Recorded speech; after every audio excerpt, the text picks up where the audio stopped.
Hello viewers, আসসালামু আলাইকুম। Take care Bangla YouTube চ্যানেলে আপনাকে স্বাগতম। আজকের ভিডিওতে আমি দেখাবো আপনারা খুব সহজেই মোবাইল অথবা পিসি দিয়ে একটি পার্সোনাল ভিজিটিং কার্ড তৈরি করে আপনাদের সাথে রাখতে পারেন। অনেক সময় আমরা আইডি কার্ড সাথে নিয়ে ঘুরি, সেই আইডি কার্ডগুলো যদি হারিয়ে যায় তাহলে আমাদের খুব সমস্যা হয়।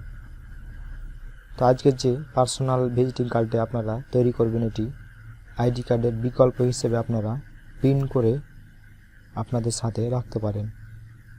যে কোনো সময় বিপদ আপদের সময় এই পার্সোনাল ভিজিটিং কার্ডটি আপনার বিস্তারিত পরিচয় দিতে পারবে। আবার এই কার্ডটি যদি হারিয়ে যায় তাহলে কোনো সমস্যা নাই। জাস্ট এই কার্ডটি আপনারা তৈরি করে প্রিন্ট করে আপনাদের মানি ব্যাগে রাখতে পারেন।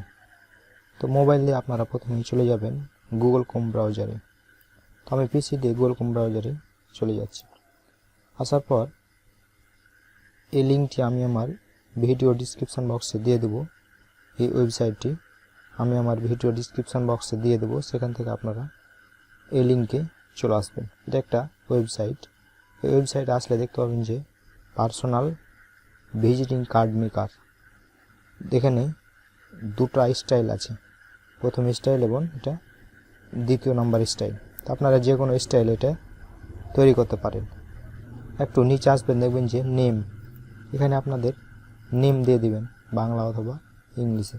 এখানে আপনাদের মোবাইল নাম্বার দিবেন।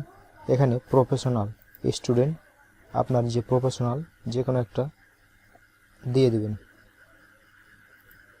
দেওয়ার পর এখানে একটা আপনার ভ্যালিড ইমেল দিয়ে দিবেন। এখানে আপনার ফেসবুক প্রোফাইল ইউআরএল দিয়ে দিবেন। এখানে আপনারা আপনাদের অ্যাড্রেসটা সঠিকভাবে দিয়ে দিবেন। দিয়ে দেওয়ার পর এখানে ইমেজ চুজ ফাইল, এখানে আপনারা আপনাদের ফটো দিয়ে দিবেন একটা। তারপরে জাস্ট সাবমিটে ক্লিক করবেন। তাহলেই খুব সহজে এটা একটা কার্ড হয়ে গেল, পার্সোনাল ভিজিটিং কার্ড। এই কার্ডটা আপনারা চাইলে প্রিন্ট করে আপনাদের সাথে রাখতে পারেন। তো এই ওয়েবসাইটের মাধ্যমে আপনারা খুব সহজে একদম ফ্রিতেই পার্সোনাল ভিজিটিং কার্ড তৈরি করতে পারবেন। তো ভিডিওটি ভালো লাগলে অবশ্যই লাইক দিবেন। ভিডিও সম্পর্কিত যদি আপনার কোনো প্রশ্ন থাকে অবশ্যই কমেন্ট করবেন এবং আমার ইউটিউব চ্যানেলটিকে সাবস্ক্রাইব করে পাশে থাকবেন। ধন্যবাদ।